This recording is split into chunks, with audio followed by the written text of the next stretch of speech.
ಹುಟ್ಟುಹಬ್ಬದಂದು ಭಾಳ ಒಳ್ಳೆ ಕೆಲಸ.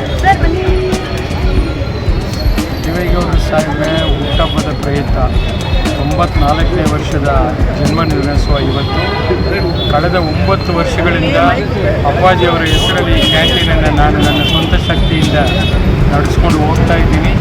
ಬಹುಶಃ ಇವತ್ತು ವಿಶೇಷವಾಗಿ ಅವರು ಹುಟ್ಟುಹಬ್ಬದ ಪ್ರಯುಕ್ತ ₹1 ಮುದ್ದೆ ಊಟ ಕೊಡುವಂಥ ಒಂದು ಕಾರ್ಯಕ್ರಮಕ್ಕೆ ಈಗ ತಾನೇ ಗಿಲ್ಲಿ ನಟ ಅವರು ಚಾಲನೆ ಕೊಟ್ಟು ಹೋಗಿದ್ದಾರೆ. ಬಹುಶಃ ಈ ಭಾಗದ ಜನರಿಗೆ ಹಸಿದವರಿಗೆ ಅನ್ನ ಕೊಡಬೇಕು ಅನ್ನೋದು ನಮ್ಮ ದೇವೇಗೌಡರ ಸಾಹೇಬರ ಒಂದು ಸಂಕಲ್ಪ ಇತ್ತು. ಅದ್ರ ಪ್ರಕಾರ ಅವರು ನನಗೊಂದು ದಿನ ಹೇಳಿದ್ರು. ಅದನ್ನು ನಾನು 9 ವರ್ಷದಿಂದ ಶುಚಿ ಮತ್ತು ರುಚಿಯನ್ನು ಪಾಲನೆ ಮಾಡಿಕೊಂಡು ಕಡಿಮೆ ದರದಲ್ಲಿ ಈ ಒಂದು ಊಟವನ್ನು ಕೊಡುವಂಥ ಕೆಲಸ ಮಾಡ್ತಾಯಿದ್ದೀನಿ. ಬಹುಶಃ ಇವತ್ತು ಹುಟ್ಟುಹಬ್ಬ ದಿವಸ ಅವರಿಗೆ ಭಗವಂತ ಇನ್ನು ಹೆಚ್ಚೆಚ್ಚು ದೇಶ ಸೇವೆ ಮಾಡಲಿಕ್ಕೆ ಆರೋಗ್ಯವನ್ನು ಹೆಚ್ಚೆಚ್ಚು ಕೊಡಲಿ ಅಂತೇಳಿ ಈ ಸಂದರ್ಭದಲ್ಲಿ ವಿಶೇಷ ಪ್ರಾರ್ಥನೆ ಮಾಡ್ತಾ ಭಗವಂತನಲ್ಲಿ ಕೇಳ್ಕೊತೀನಿ. ಸರ್, ಈಗ ಹೇಗೆ ನಿಮಗೆ ಗೊತ್ತಿದ್ದಂಗೆ ಬಡವರು, ಮಧ್ಯಮ ವರ್ಗದವರು ಇವತ್ತಿನ ಈ ಕಾಸ್ಟ್ಲಿ ದುನಿಯಾದಲ್ಲಿ ಊಟ 3 ಹೊತ್ತು ಊಟ ಮಾಡಬೇಕಾದ್ರೆ ಎಷ್ಟು ಕಷ್ಟ ಆಗುತ್ತೆ ಅನ್ನೋದನ್ನು ನಾನು ಕೂಡ ಒಬ್ಬ ಬಡತನದಿಂದ ಬಂದಿರತಕ್ಕಂಥವ್ರು, ನಾನು ಇದನ್ನು ಅರಿತುಕೊಂಡಿದ್ದೀನಿ. ಅದರಿಂದ ಆ ಬಡವರ ಕಷ್ಟ ಏನು ಅಂತ ನನಗೆ ಗೊತ್ತಿದೆ. ಅದಕ್ಕೋಸ್ಕರನೇ ಇವು ಅಪ್ಪಾಜಿ ಕ್ಯಾಂಟೀನ್ನ ಪ್ರಾರಂಭ ಮಾಡಿದ್ದು. ಆ ನಿಟ್ಟಿನಲ್ಲಿ ಅವರೆಲ್ಲ ಕೂಡ ಬಂದು ಈ ಭಾಗದ ಶ್ರೀನಗರ, ಕತ್ರಿಗುಪ್ಪೆ, ಹನುಮನ್ ನಗರ ಅಂತ ಹೇಳಿ ಹೇಳ್ತಾಯಿದ್ರು. ಎಲ್ಲರೂ ಕೂಡ ಈ ಭಾಗದಲ್ಲಿ ಬಂದು ಬೆಳಗ್ಗೆ ತಿಂಡಿ ಆಗ್ಬೋದು, ಮಧ್ಯಾಹ್ನ ಊಟ ಆಗ್ಬೋದು, ಇಲ್ಲಿ ಬಂದು ಮಾಡ್ತೀವಿ. ತುಂಬ ಚೆನ್ನಾಗಿದೆ.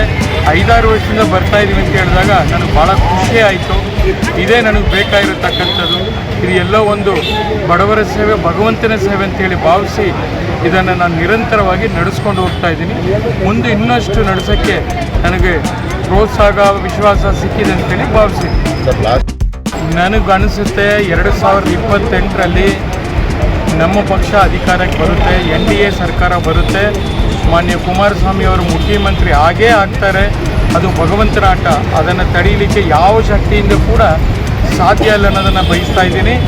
28ಕ್ಕೆ ಅವರು ಅಧಿಕಾರಕ್ಕೆ ಬಂದರೆ ಬೆಂಗಳೂರು ನಗರದ ಎಲ್ಲ ಕ್ಷೇತ್ರಗಳಲ್ಲಿ ಕೂಡ ಈ ಅಪ್ಪಾಜಿ ಕ್ಯಾಂಟೀನ್ನ ತೆಗೆದುಕೊಂಡು ಹೋಗಲಿಕ್ಕೆ ನಾನು ನನ್ನ ಪ್ರಾಮಾಣಿಕ ಪ್ರಯತ್ನ ಮಾಡ್ತೀನಿ ಅಂತೇಳಿ ಈ ಸಂದರ್ಭದಲ್ಲಿ ಹೇಳಲಿಕ್ಕೆ ಬಯಸ್ತಾ ಇದ್ದೀನಿ.